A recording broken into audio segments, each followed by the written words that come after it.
Have you ever felt that subtle, societal tremor, the unspoken expectation that your true happiness, your very essence, must be validated by another's presence, mirrored in their gaze, or anchored by their approval? That the narrative of a woman in her prime must culminate in a shared journey, a companionship that defines her ultimate worth? They whisper of finding your soulmate, of seeking completeness, of building a life around shared dreams.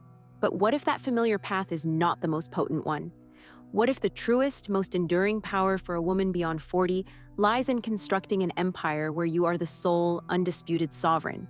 An internal dominion so robust, so self-sufficient that the capricious whims of external validation become utterly irrelevant. This is not a tale of isolation, but of invincibility. It's a profound shift from yearning for connection to cultivating an unshakable core. Because, my dear, authenticity without authority is merely noise. It is a heartfelt whisper in a world that only truly listens to a declarative roar. And that authority, that undeniable gravitas, is forged in the crucible of absolute self-possession. We are often taught to strive for adoration, to be loved above all else. But consider for a moment a truth more ancient, more strategic, a wisdom distilled from the ages. It is far more secure, far more potent, to be respected so deeply that your presence commands an intrinsic, almost reverent awe. A reverence born not of fear in the common sense, but of a formidable strength that acknowledges no external master. For where love can be fickle, conditional, and often transactional, a profound respect, earned through unwavering self-sovereignty, is an impregnable fortress. You see, when we chase love, especially the kind that hinges on fulfilling another's expectations or needs, we inadvertently offer up pieces of our inner kingdom. We become subjects in someone else's narrative, a supporting character rather than the epic hero of our own lives.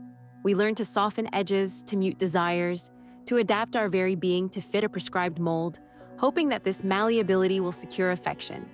Yet this path often leads to an erosion of self, a quiet diminishment that, over time, leaves us feeling hollowed out, perpetually seeking replenishment from sources that were never truly meant to sustain us.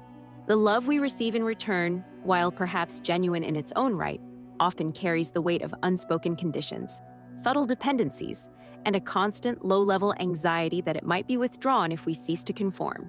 But when you choose the path of the inner empire, when you consciously decide to become the General Suprema of your own emotional landscape, you reclaim every lost territory. You cease to be a supplicant and become a strategic commander. You understand that your deepest yearning should not be for another's affection, but for your own unassailable peace, your own unwavering purpose, your own carefully curated power. This is not about building walls to keep others out, but about building an internal citadel so magnificent, so complete, that its gates are opened only by invitation, and only to those who truly appreciate the rarity and strength within. Think of it this way: your life, your spirit, your very being is not a common stone, easily found and discarded. You are, unequivocally, a diamond, forged under immense pressure, polished by the relentless turning of time, and possessing an intrinsic brilliance that requires no external light to shine. A diamond does not beg for admiration. Its value is inherent, its sparkle undeniable. It simply exists, magnificent in its own truth, drawing respect and wonder from those discerning enough to recognize its rare beauty. Many of us, in midlife, have been through the geological processes of life, the immense heat of ambition, the crushing weight of disappointment, the seismic shifts of change. And it is precisely this journey, this pressure, that has transformed us from mere carbon into something incomparably precious. To then seek validation, to yearn for external polishing, is to misunderstand the very nature of your own formidable creation. Consider the archetype of the exiled queen. She may have lost her external kingdom, her throne usurped, her court scattered, but in her exile, stripped of the trappings of power, she is forced inward. She remembers the source of her true authority, which was never in the crown or the scepter, but in her unwavering will, her strategic mind, her indomitable spirit. She rebuilds her power not by reclaiming a physical dominion, but by forging an internal one. She becomes the architect of a new invisible empire, far more robust than any earthly kingdom, because it is immune to external conquest. This is the journey we embark upon. We reclaim our internal sovereignty, transforming perceived losses into strategic advantages, recognizing that the most dangerous opponent is often the one we face within. The voices of doubt, the echoes of past societal conditioning, the ghost of who we were told we should be. This Machiavellian perspective, often misunderstood as cold calculation, is in fact a profound lesson in self-preservation and the cultivation of virtu, a concept embodying strength, skill, resilience, and the ability to adapt to fortune. For a woman, virtue in this context means mastering her emotional landscape, sharpening her discernment, cultivating an unshakable will, and strategically deploying her resources, her time, her energy, her wisdom, to serve her highest self. It is recognizing that the world, much like Machiavelli's Fortuna, is unpredictable, chaotic, and often indifferent. And against this backdrop of uncertainty, your only true bulwark is your own cultivated strength, your own inner citadel. How does one build this fortress, brick by strategic brick?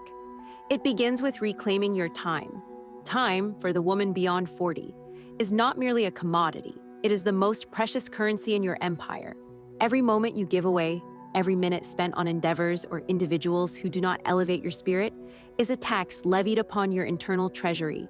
The General Suprema understands this. She becomes a zealous guardian of her clock, allocating her time with the precision of a master strategist. This means learning the art of the elegant no.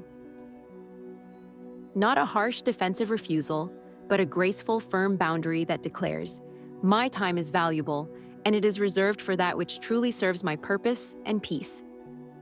This is not selfishness. It is sovereign self-care. It is an act of profound self-respect that inherently commands respect from others. Furthermore, embrace the potency of strategic silence. In a world clamoring for constant self-expression, for immediate responses, for every thought to be vocalized, silence becomes a formidable weapon of influence and self-possession. It's the pause before the checkmate. The unblinking gaze of a sovereign who knows her worth requires no vocal defense, no immediate explanation. When you are truly centered, truly secure in your own counsel, you do not need to fill every void with words. You do not need to justify your existence, your choices, or your boundaries. Your presence, imbued with the quiet confidence of one who knows her own mind, speaks volumes without uttering a single syllable. This kind of silence creates space, not only for deeper internal reflection, but also for others to project their own insecurities, revealing their true intentions and dependencies. It's a powerful psychological tool, allowing you to observe, to discern, to strategize, rather than react impulsively. This journey is about discerning the nature of human connection, to truly understand why some love you and why that love might inadvertently become a subtle cage. Often, what passes for love is a form of emotional dependency, a need for you to fulfill a role, to provide comfort, stability, or validation that another lacks within themselves. This is not inherently malicious, but it is fundamentally a transaction. And in this transaction, your true self, your unfettered sovereignty, can become the collateral. To be feared in the Machiavellian sense, then, is to possess an aura of such self-sufficiency, such unshakable calm, that others understand instinctively that you cannot be taken for granted, cannot be manipulated, cannot be easily swayed. They respect your boundaries because they recognize the formidable will behind them. They admire your independence because it stands as a testament to your internal strength. This fear is not dread, but awe. It is the deep respect given to a leader who does not beg for loyalty, but commands it through inherent strength and strategic prowess.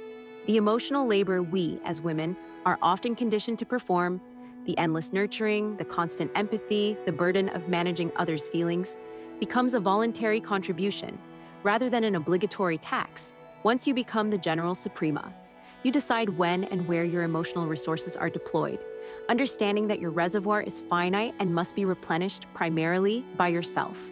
You become highly selective about who gains entry into your inner sanctum, assessing their true character, their ability to respect your sovereignty, and their capacity for genuine, reciprocal connection, rather than one-sided extraction.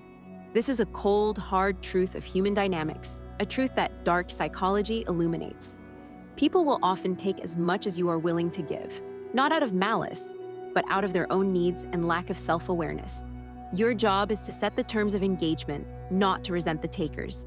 This liberation is profound.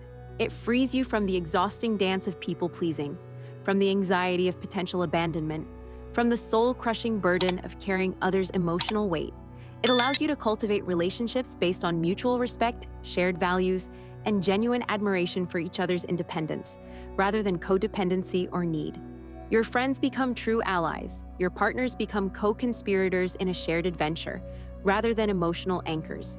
Your interactions become sharper, more intentional, more meaningful, because they spring from a place of choice and abundance, not deficit. This is not a journey for the faint of heart.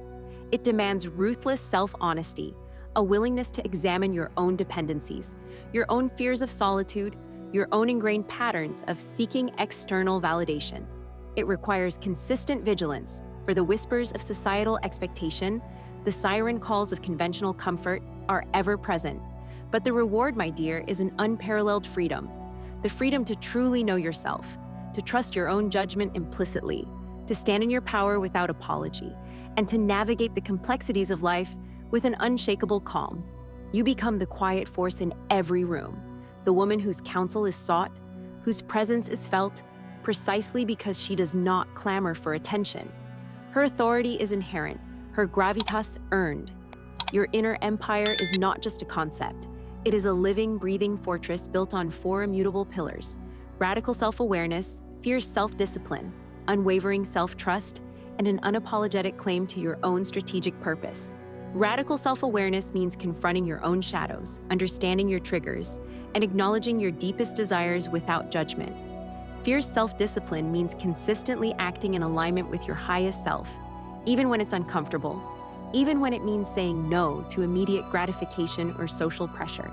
Unwavering self-trust means listening to your own inner oracle, valuing your intuition above all external advice, and understanding that you are your own most reliable compass. An unapologetic strategic purpose means defining your mission, your vision for your life, with clarity and conviction, then ruthlessly aligning every decision, every action, every interaction with that overarching purpose. The woman who truly needs no one is the woman who has cultivated an entire universe within herself. Her happiness is self-generated, her worth is self-evident, and her peace is inviolable. She does not fear solitude because solitude is where she reigns supreme, where she strategizes, where she recharges, where she expands her dominion. She understands that while connection can enrich life, it does not define it. Her cup is already full. Any addition is a beautiful overflow, not a desperate attempt to fill a void. This is the ultimate expression of sovereignty, to be so complete within yourself that every interaction is a choice, every relationship an enhancement, and every day a testament to your own magnificent, self-sufficient power. If this resonates, if you feel the stirring of a power long dormant, a wisdom long suppressed, then know you are not alone in this magnificent strategic rebellion. This is an invitation to join a growing legion of women, General Supremas in their own right, who understand that true sovereignty is an inside job, a continuous process of strategic self-mastery. It's a pact of resistance against the narratives that seek to diminish us, against the external demands that seek to drain us. It's a commitment to building your unassailable inner empire, brick by conscious brick. The time has come to reclaim your throne, to command your own destiny, and to live with the quiet, profound authority of a woman who needs no one, yet commands the respect of all.